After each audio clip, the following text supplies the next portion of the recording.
SC వర్గీకరణకు వ్యతిరేకంగా బాపట్ల జిల్లా పర్చూరులో దళిత సంఘాల ఆధ్వర్యంలో ధర్నా జరిగింది. ప్రభుత్వం ఎస్సీ వర్గీకరణను వెంటనే ఉపసంహరించుకోవాలని డిమాండ్ చేశారు. ఎస్సీ వర్గీకరణకు అనుకూలంగా కేంద్ర ప్రభుత్వం కూడా అడుగులు వేయడంతో దళిత సంఘాలు ఆగ్రహాన్ని వ్యక్తం చేస్తున్నాయి. బొమ్మల సెంటర్లో ఉన్నటువంటి అంబేద్కర్ విగ్రహానికి పూలమాలలు వేసి నివాళులర్పించి కేంద్ర ప్రభుత్వానికి వ్యతిరేకంగా నినాదాలు చేశారు. ఎస్సీ వర్గీకరణ చేయాలి అంటే ముందుగా కుల గణన చేయాలి. 1931 తర్వాత దేశంలో కులగణన చేపట్టలేదు అని వడ్డిముక్కల అబ్రహం వ్యక్తం చేశారు. వర్గీకరణ పేరుతో మాల మాదిగల మధ్య ప్రభుత్వం చిచ్చు పెట్టడం మంచిది కాదు అని ఆయన హితవు పలికారు.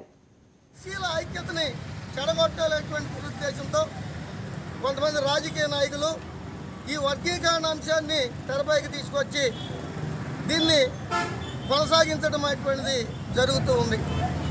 మాలలు మమ్మల్ని దోచుకుంటున్నారు, మాకు న్యాయం చేయండి అని చెప్పి నినాదాలు చేయటం అనేటువంటిది జరుగుతూ ఉంది. సోదరులారా, 59 కులాలు ఉన్నాయి ఆంధ్రప్రదేశ్లో.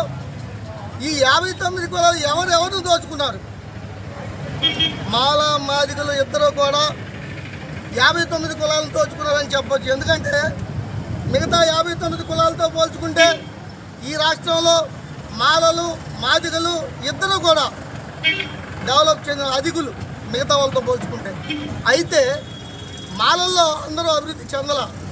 చదువుకున్నటువంటి వాళ్ళు, ఉద్యోగాలు పొందినటువంటి వాళ్ళు ఏదో కొద్దిపాటి మంది అభివృద్ధి చెందారే కానీ కింది స్థాయి వాళ్ళు ఎక్కడా కూడా అభివృద్ధి చెందల. నేటికి కూడా కూటికి లేక, చదువుకోవడానికి లేక, ఉండడానికి ఇల్లు లేక దిక్కుదోచినటువంటి స్థితిలో ఉన్నటువంటి మాలలు చాలామంది ఉన్నారు. కొన్ని మా సామాజిక తగిన విధంగా ఒక ఎమ్మెల్యే సీట్లు ఇవ్వాలిగా, ఇవ్వండి.